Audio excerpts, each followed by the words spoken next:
गिरिजा शंकर जी यहाँ पर मौजूद हैं, वरिष्ठ पत्रकार हैं। मेरे सहयोगी अखिलेश बता रहे थे कि ये चलती फिरती एनसाइक्लोपीडिया हैं हमारे मध्य प्रदेश और छत्तीसगढ़ के बारे में। सर, मध्य प्रदेश की पहचान की बात हो रही है, हमारे देश की पहचान, मध्य प्रदेश की पहचान।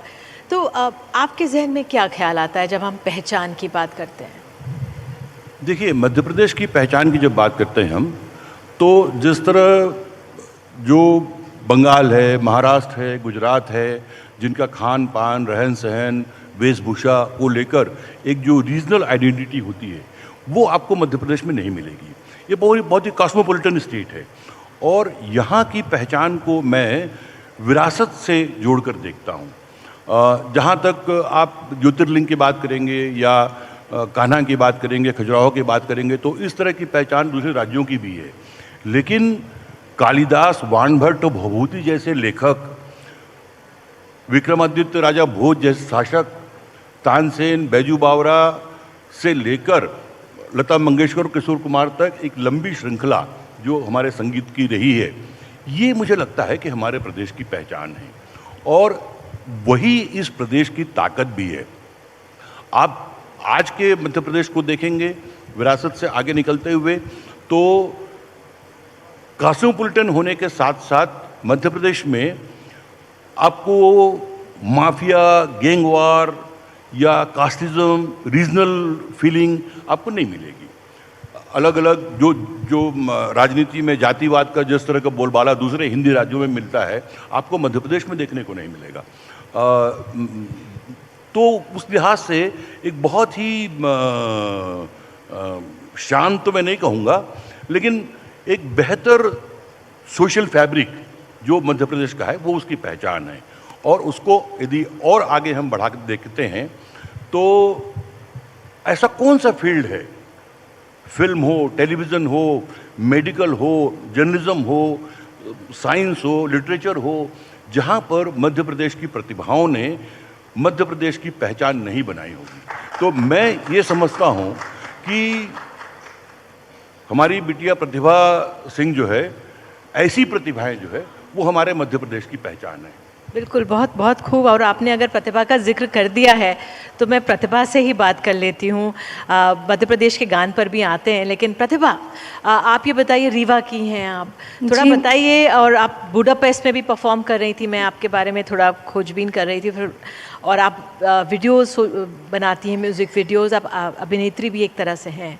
तो ज़रा बताइए कैसा रहा है सफ़र, और यहाँ की उपजाऊ भूमि से निकलकर आप वहाँ पहुँची, बुडापेस्ट में परफॉर्म किया लाइव, कैसा अनुभव रहा? सबसे पहले तो सभी लोगों को बहुत नमस्कार।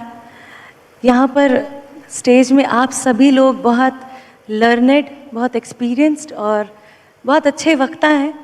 मैं कलाकार हूँ, बहुत ज़्यादा अच्छा बोलना तो पता नहीं कितनी गारंटी दे सकती हूँ, लेकिन भावनाएं तो एक्सप्रेस करने का एक कोशिश कर सकती हूँ। रीवा की हूँ, मध्य प्रदेश, और 2008 से सफ़र शुरू हुआ मुंबई का। और आपने अभी बुडापेस्ट की बात की, तो हम वहाँ की जो सिम्फनी है बुडापेस्ट की, जो उनकी रॉयल सिम्फनी है, उनके साथ में हमने कोलैबोरेट किया अभी, और बहुत अच्छा है। जब रीवा से निकली थी तब तो इतना शायद उतना म्यूज़िक को लेकर इतना ज़्यादा वहाँ पर अपॉर्चुनिटीज़ नहीं थी, लेकिन अब वहाँ पर भी बहुत अपॉर्चुनिटीज़ हैं।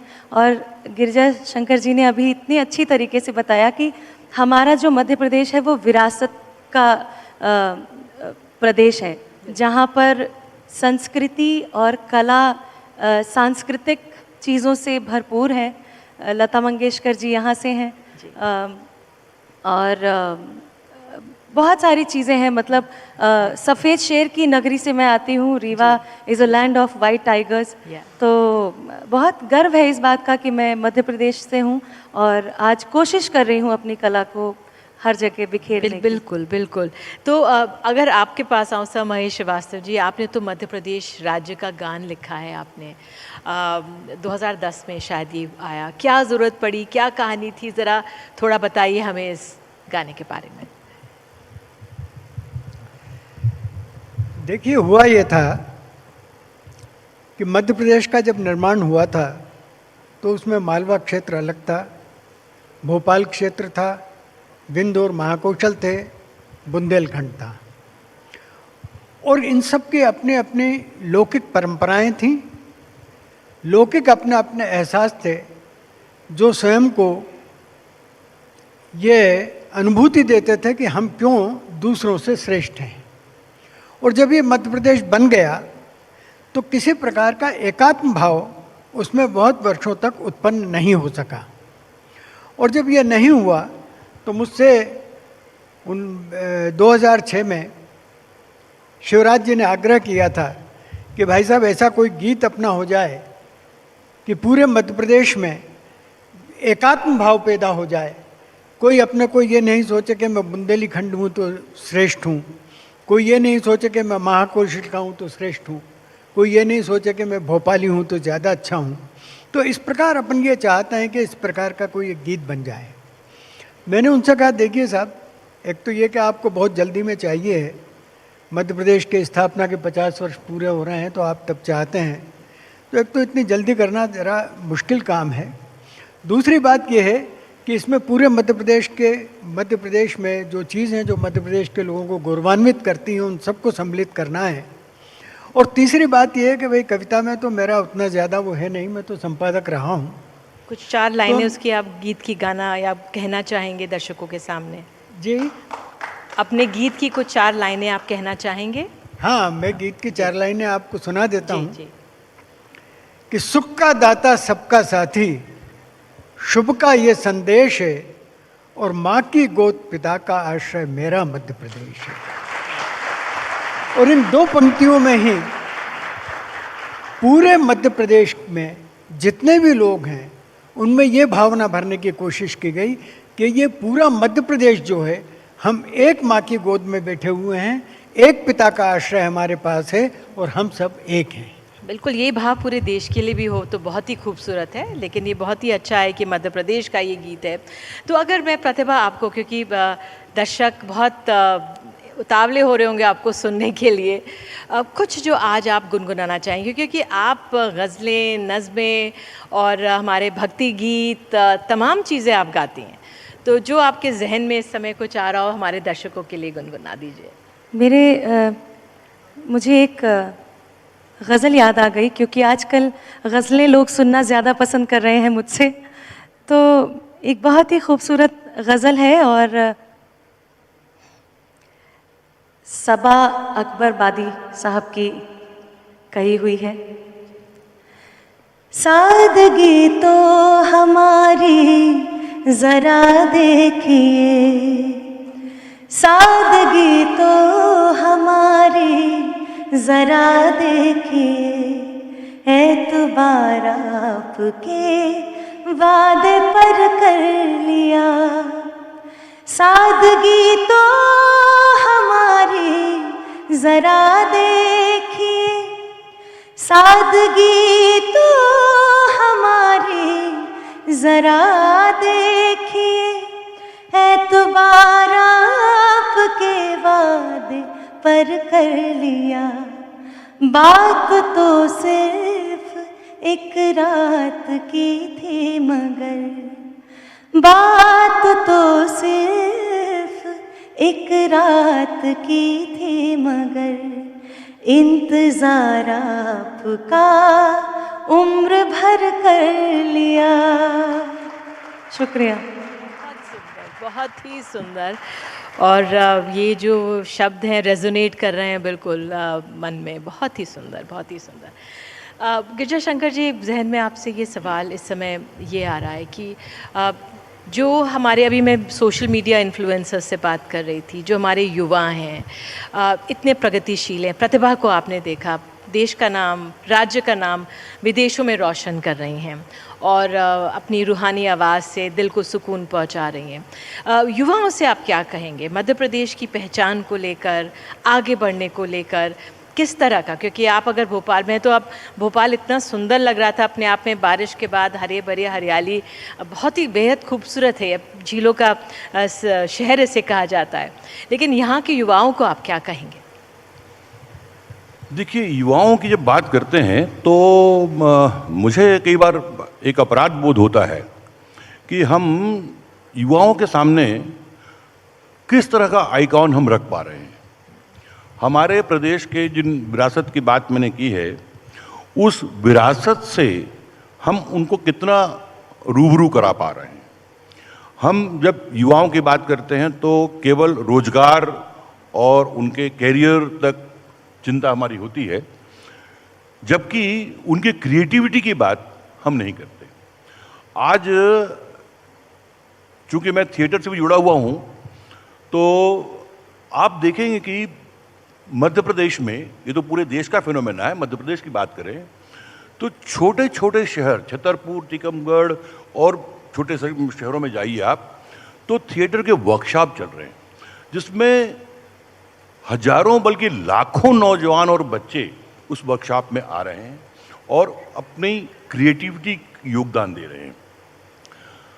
जो टीवी के शोज़ जो होते हैं, बहुत सारे प्रतिभा ज़्यादा बताएंगे उनको लेकर, हमारे बहुत सारे प्रतिभागी जो हैं वो अलग अलग जो शोज़ में बेहतर परफॉर्मेंस करके आ रहे हैं। मैंने पहला कहा जैसे कि टीवी में, फिल्म में, दूसरे जर्नलिज्म में कितने सारे लोग हैं जो अपनी बहुत गॉडफादर जिनके नहीं रहे और उसके बाद उन्होंने अपना वो किया। तो हमको जब युवाओं की बात करते हैं तो हमको ये देखना चाहिए कि उनकी क्रिएटिविटी को हम कैसे आगे बढ़ाएं, कैसे उनको, और वो जो क्रिएटिविटी के साथ में जो लोग आगे बढ़े हैं उनको हम रोल मॉडल के रूप में हम सामने रखें। अभी जो आप टीवी नए चैनल को की शुभकामनाएं देने के लिए जिन लोगों को हम देख रहे थे, सेलिब्रिटीज़ को, उसमें से पीयूष मिश्रा है, सौम्या टंडन है, वो हमारे मध्य प्रदेश की हैं। अभिषेक का जो कहे तो ननिहाल भोपाल है। तो ऐसी बहुत सारी प्रतिभाएं हैं, ऐसे बहुत सारे लोग हैं जिन लोगों ने, यूथ ने अपने दम पर मध्य प्रदेश में रहकर, मध्य प्रदेश से बाहर निकलकर अलग अलग क्षेत्रों में जो अपनी क्रिएटिविटी दिखाई है, उस क्रिएटिविटी का हमको सम्मान करने की ज़रूरत है। एक बात मैं आपसे यहाँ पर आग्रह करूँगा, नया चैनल है, चूँकि एनडीटीवी की पहचान बिल्कुल अलग तरह से रही है, उसका तेवर बिल्कुल अलग रहा है, और मैं ये उम्मीद करता हूँ कि जो छत्तीसगढ़ मध्य प्रदेश चैनल है वो भी उसी तेवर में होगा। तो आपसे और आपके ज़रिए आपके संपादकों से ये आग्रह करना चाहूँगा मैं कि कल्चर राजनीति और सरकारों के स्तर पर आखिरी पायदान पे आता है। मीडिया में कभी इसको इम्पोर्टेंस मिलता था, अखबारों का संडे मैगजीन पहले लिटरेचर और कल्चर पर होता था, वो भी ख़त्म हो गया। तो आप ज़रूर युवाओं के ज़रिए ही सही आर्ट कल्चर को ज़रूर थोड़ी जगह इस अपने चैनल में दें और देखें कि मध्य प्रदेश की जो प्रतिभाएं हैं। वेल, आपने कहा उसका आगाज़ हो गया सर। आज ही देखिएगा, एक आधे घंटे का शो हमारे जो इन्फ्लुएंसर्स के साथ रिकॉर्ड किया है, कितने क्रिएटिव हैं, डॉक्टर्स हैं, देवर सिंगिंग फॉर अस। इंदौर के ब्रांड एम्बेसडर हैं, यहाँ पर बैठे हुए हैं, उनसे मैंने बातचीत की। शायद अगर मुझे अंत में 5 मिनट देंगे तो वो लोग आपसे सवाल भी पूछ पाएंगे। यहाँ पे कपिल शर्मा शो के राइटर हैं, आए हुए हैं, सब युवा हैं यहाँ पर। ओ माय गॉड, एक्टर जिन्होंने की है वो यहाँ पर मौजूद हैं। तो हमारे युवा यहाँ पे इतने क्रिएटिव हैं, ये सब देखिए यहाँ पे मुस्कुरा रहे होंगे, सब चेहरे यहाँ पर बैठे हैं, यहाँ पर ये लोग।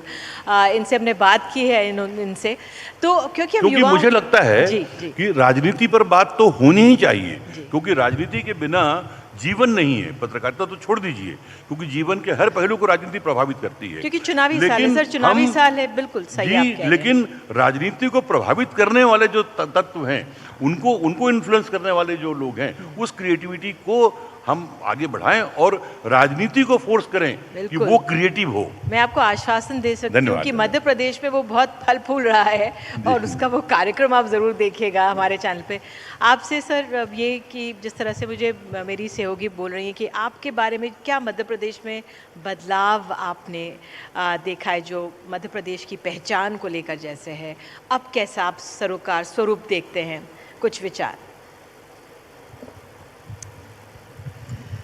मैं मध्य प्रदेश में सब में बड़ी बात ये मानता हूँ कि पूरे देश में, जैसा मेरा मानना है, जितनी सहिष्णुता जितनी एकात्मता यहाँ के लोगों में है उतना प्रायः अन्यथा देखने को नहीं मिलती है। और मैं इसलिए मानता हूँ कि ये एकात्मता जो है आदि शंकराचार्य ने ओंकारेश्वर में जो शिक्षा प्राप्त की, उपनिषद के बाद उन्होंने अद्वैत का जो सिद्धांत यहाँ प्रतिपादित किया, उसके कारण पूरे प्रदेश में उसका प्रभाव रहा। और वो प्रभाव जो है वो आज भी हमारे लोगों में परिलक्षित होता है। जितनी मित्रता, जितनी सहजता, जितनी एकात्मता और जितना एक दूसरे को सहयोग करने की भावना मध्य प्रदेश में पाई जाती है, मैं उसको आंतरिक रूप से मध्य प्रदेश की आत्मा के रूप में इसको विशेषता मानता हूँ। बिल्कुल, बहुत खूब, बहुत खूब। आपसे अनुराग, ये कि आप विदेश में भी काम कर चुके हैं, यहाँ पे भी काम कर चुके हैं, किस तरह से काम करना आसान हुआ? और जो कहते हैं ना मध्य प्रदेश की पहचान की बात जो हो रही है, हम लोग कर रहे हैं, क्या और आप चाहते हैं जो थोड़ा बदलाव हो? ईज़ ऑफ डूइंग बिजनेस की जो बात करते हैं, क्योंकि उससे पूरे मध्य प्रदेश की छवि पर, पहचान पर उसका प्रतिबिंब पड़ता है। एक सबसे इम्पॉर्टेंट चीज़ है कि यहाँ पे एजुकेशन में बहुत सी यूनिवर्सिटीज़ हैं, बहुत से प्राइवेट कॉलेजेस हैं, बहुत से गवर्नमेंट कॉलेजेस हैं। हमको थोड़ा सा प्रैक्टिकल एक्सपीरियंस देना पड़ेगा स्टूडेंट्स को। मैंने जो नोटिस किया इंडिया के बाहर, स्पेशली यूएस में, कि वहाँ पे आप एज ए स्टूडेंट ऑल्सो आपको एक चुनौती दी जाती है कि आप इस तरह का प्रोटोटाइप बनाइए कि ये इस पर्टिकुलर इंडस्ट्री को की प्रॉब्लम सॉल्व कर सके। जब मैंने भी मास्टर्स वहाँ पे की थी तो सीवा विजन करके थे, जहाँ पर लेंसेज बनते थे, आई लेंसेज। वहाँ पे जो भी डिफेक्ट आते थे वो हम 3 लोगों ने मिलके वो डिफेक्ट उनके इरेडिकेट किए।